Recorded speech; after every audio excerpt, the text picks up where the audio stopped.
Right now I'm using the proprietary battery, and I've still got plenty of juice left.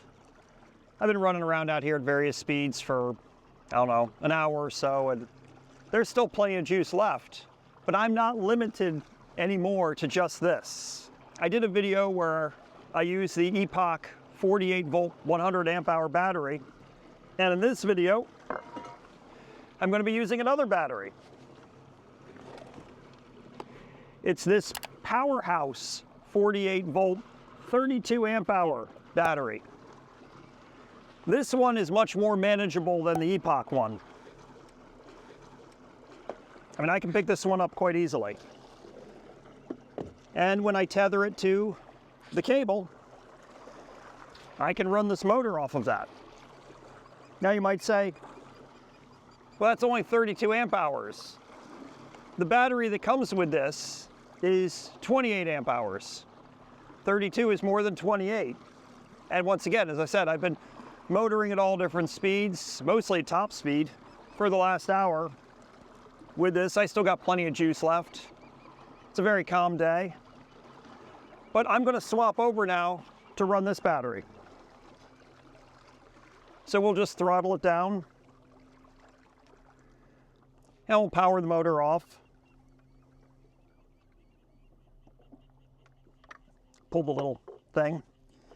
And the way this works is this just plugs into the other end of this cable here.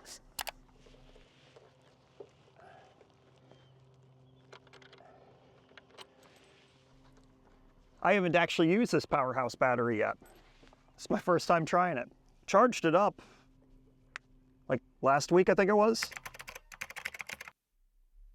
When I first received this battery, I was impressed with how it was packaged. It was nice and secure, and there was a nice instruction packet that came with this.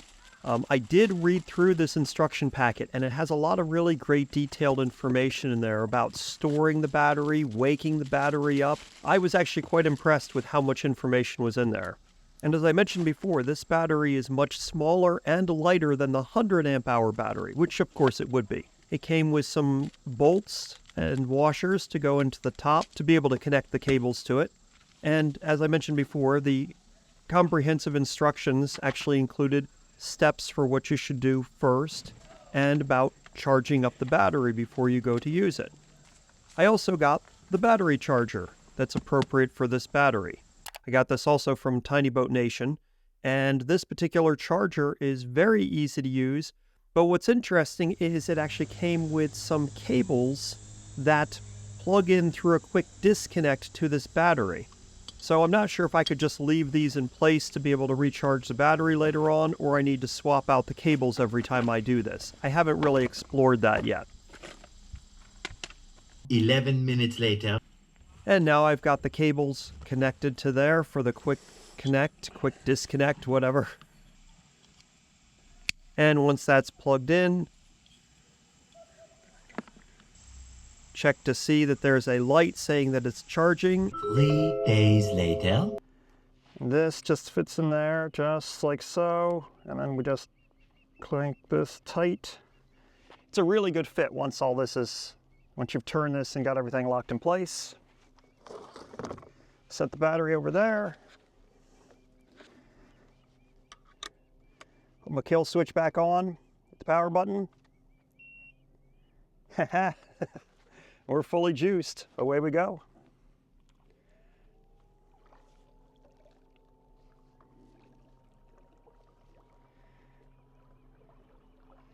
Oh man, it's such a calm day out here.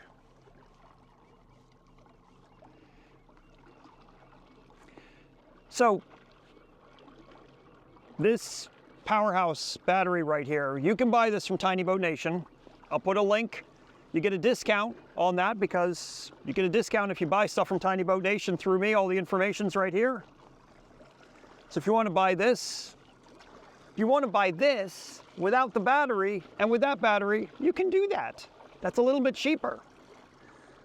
But what I think is really cool is that you can buy this initial setup, and if you find that you really like this motor and this battery and this setup, and you're like, this is great, but I'm just worried about running out of range, you throw that in the mix, Now there's no worries about running out of range. My display here tells me how my battery's doing. But also, this Power House battery is Bluetooth, and it has an app. And I see right now that I'm at 91% state of charge. And at my current draw, I have 4 hours and 54 minutes remaining. That's just for fun. Let me just throttle it up some and see what changes. The time remaining just went way down. So it's actually a really good app because it's showing me real time. My time remaining now says an hour and a half, running at full power. Is that a piece of bamboo? Yeah, that's not gonna hurt a boat. I don't need to pick that up. And just so you know, in this old whaler, when we're running full speed with a fully charged battery, we're going about 4.6 miles per hour. I don't know if you can see that there. Well, it just said 4.0, but yeah, we're going about 4.5 miles per hour. Now 4.8, you get the idea. It goes about 4.5 miles an hour in this old boat because this is a 17-foot whaler. This boat is not made to be running a 3-horsepower outboard. And this boat's just a brick. And I got it loaded with stuff today. I've got the Epoch battery in here, this battery, my camera gear, case of PFDs. I got 4 folding chairs. And I got this that I just fished out of the river. This is a bunk. It's like a 8-foot bunk from a boat. Trailer, from a trailer. I fished that out of the river this morning. Okay, so here's the funny story. I had been out for about 30 minutes or so in my boat. I had left from my creek, gone all the way out my creek into the river, rode around in the river for a little while, and as I was doing that, I spotted this board out there in the river.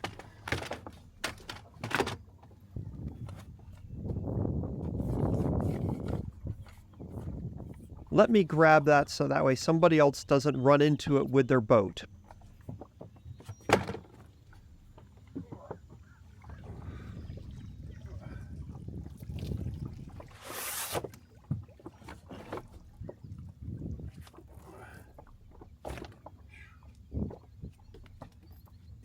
It's like a trailer bunk. And I thought, wow, that's crazy that there's a trailer bunk out here. I then spent a couple of hours out on the river testing out this battery, trying it out, recording the video that I'm showing you today. And I go back to the boat ramp and I back my trailer down to get ready to load my boat. And at that moment, when I realized I'm missing a bunk from my trailer. And I thought, there's no way this bunk could be from my trailer. But it was, and that's what's crazy. I didn't shoot any video of all of that, but yes, the bunk was from my trailer. What are the odds of the bunk that I find floating in the river a mile from my house happens to be my bunk from my trailer? 2 hours later. So I mentioned that the Power House battery is cheaper, but how much cheaper is it? Well, let's take a look at a breakdown of these prices from Tiny Boat Nation. So the ePropulsion motor is $1,549. The ePropulsion battery is $1,149. The Power House battery is $799. But with that, you have to buy the adapter cable that's $175. So the total is $974, which is $175 cheaper than buying a second ePropulsion battery. You are probably wondering, what was my runtime and range with this new battery? Well, quite honestly, I didn't document that because of what happened with my trailer bunk. The standard battery is 28 amp hours, and this battery is 32 amp hours, so it should be a little bit longer than the original battery. Your mileage may vary depending on how you use this and how much you're running it at full speed and how charged up your batteries are before you leave. If you want to watch more videos about this ePropulsion outboard, some of the things that I've been doing, running with the Epoch battery, my initial thoughts of this motor when I got it last year, all those things, I have a playlist with all that stuff in there. I'll link to that right here so that you can see that. But, you know, anyway, thanks so much for watching. Stay safe out there on the water. I'm just going to enjoy riding around today because, golly, it's nice out here.